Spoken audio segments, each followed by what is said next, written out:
Hello everyone, this is Serious Trivia and welcome back to another Better Commandery guide video. Today we're finally going to do the highly requested and much anticipated corruption guide, so let's get started. Corruption is a game mechanism in Total War 3 Kingdoms that erodes a percentage of your income from all your commanderies. It is essentially a loss of income.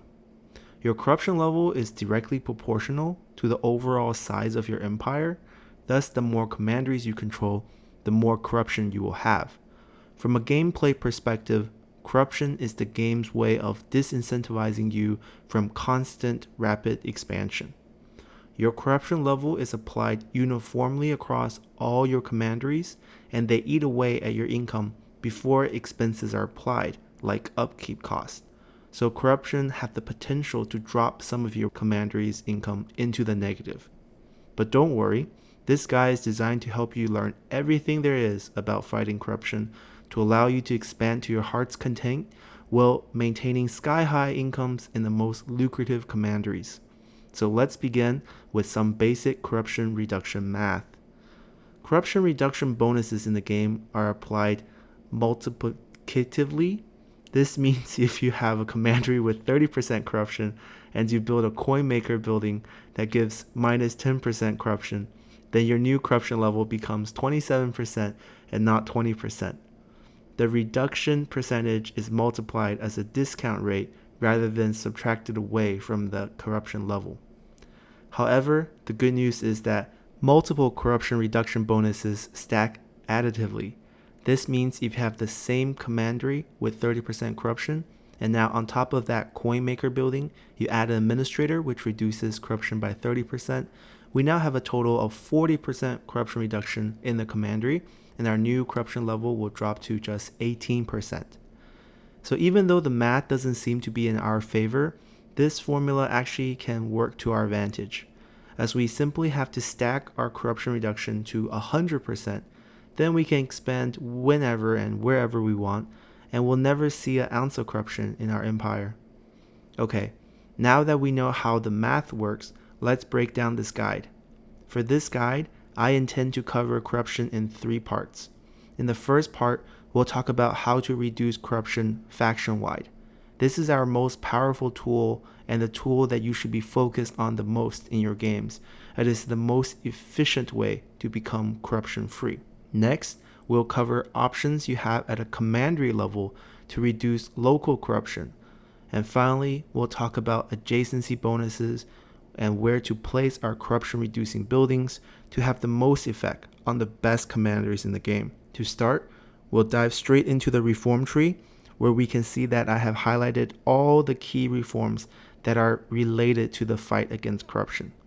There are 18 in total, with most of them located in the yellow reform portion of the tree. If you want a detailed discussion about these reforms, you can check out my ongoing reform guide series, which I'll link in the description below. For the purpose of this guide on corruption, we'll keep it simple and not discuss the details about these reforms, as most of them are relatively irrelevant. We will first erase away all the reforms that have nothing to do with faction-wide corruption reduction. And we're left with these 8 reforms representing 2 branches of the yellow reform tree. In these 2 branches, we have 3 reforms that provide passive bonuses to faction-wide corruption reduction, as shown here. If we sum it up, we already have 19% corruption reduction faction-wide in the bag from just these 8 reforms. Of the 3 reforms that actually provide the corruption reduction, this one in particular is very important. The coin minting reform we see here not only single-handedly provide 8% corruption reduction, it also unlocks a level 5 copper mine upgrade. If we quickly look at the copper mine building chain shown here, we can see that it is pretty simple industry income generator until it branches to level 5, where it can be upgraded to the copper coin mint, which provides an additional 4% corruption reduction faction-wide. If we look at the map here, we have a total of 6 copper mines on the map, so that is potentially up to 24% faction-wide corruption reduction just from copper mines alone.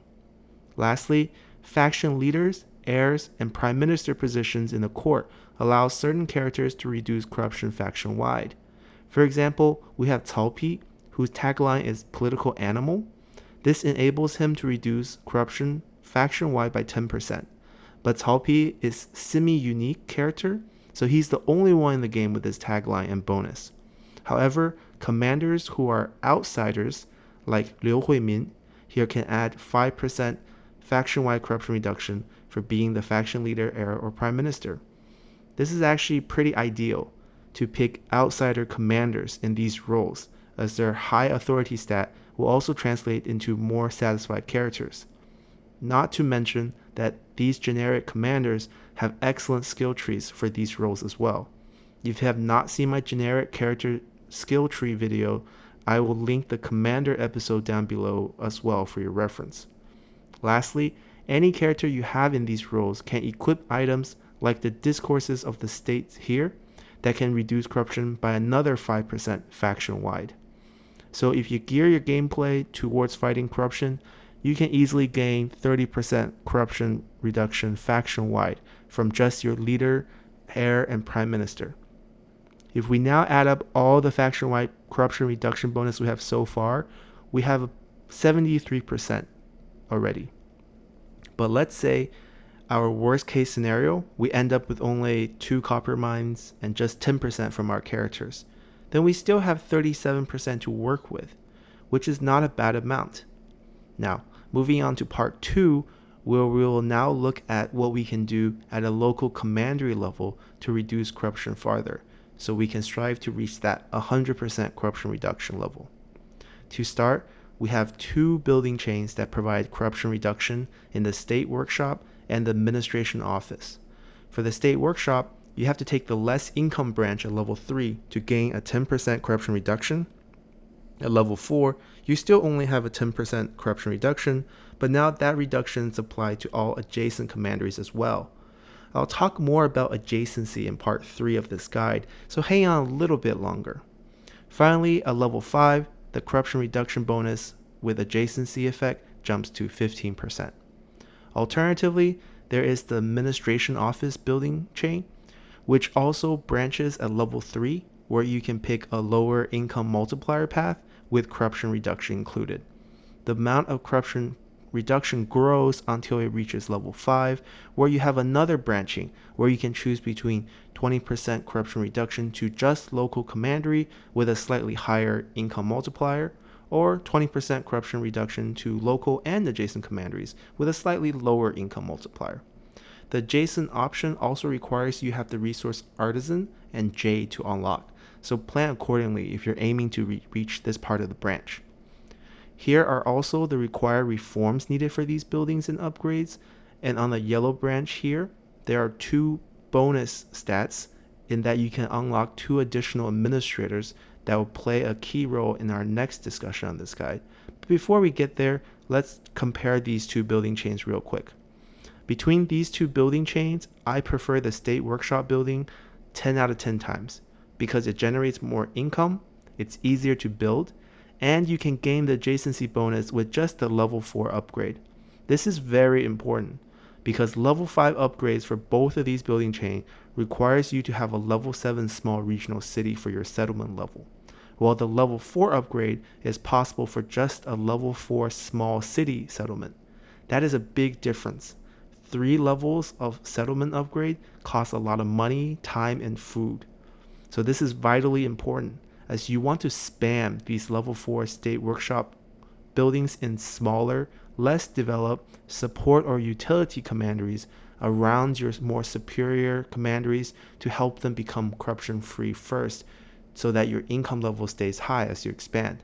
Alright, next let's talk about these extra administrators. All administrators in the game reduce local commandery corruption by 30%. It's that simple. Add an administrator and you reduce the corruption by 30% in the commandery. No skills, items, or traits required. Lastly, we have assignments, which is what I think is the least efficient way to fight corruption.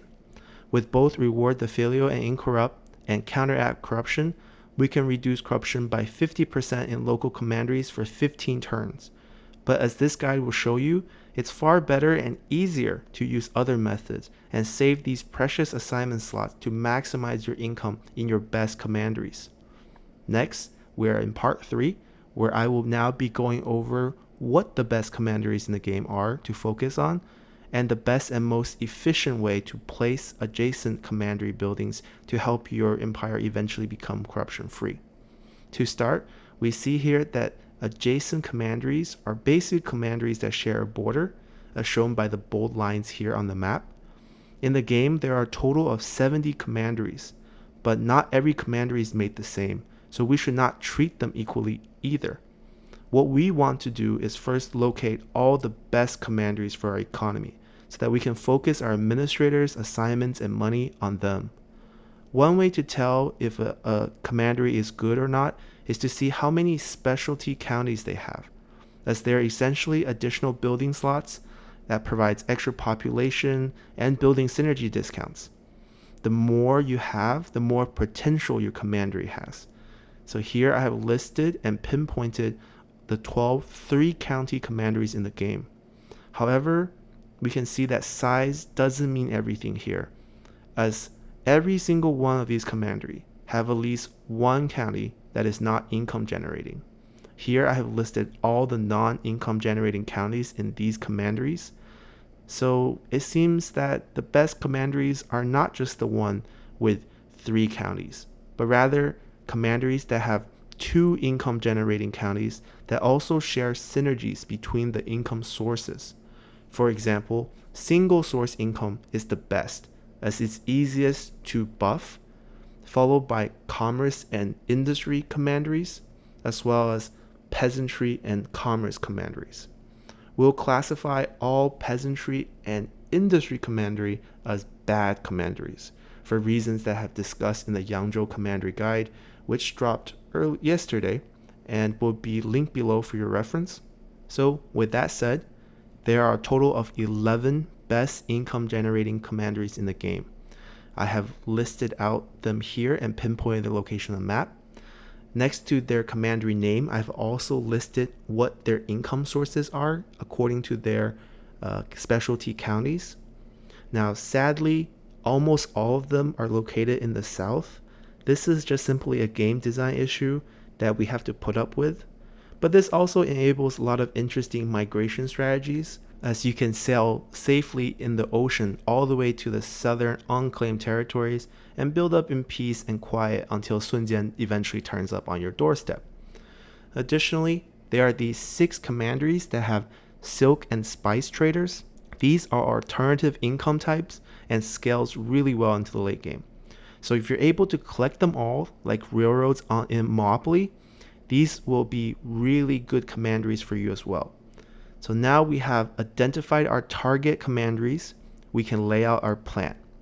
What we want to do is find commanderies that are adjacent to these target commanderies that also have an industry income producing county, so we can place the level 4 state workshop building in an ideal location to generate income and fight corruption at the same time, while we can upgrade the best commanderies to level 8 regional city, where we can gain those extra building slot and fill it with a variation of the level 5 administration office building shown here, depending on if you have other target commanderies adjacent to it or not.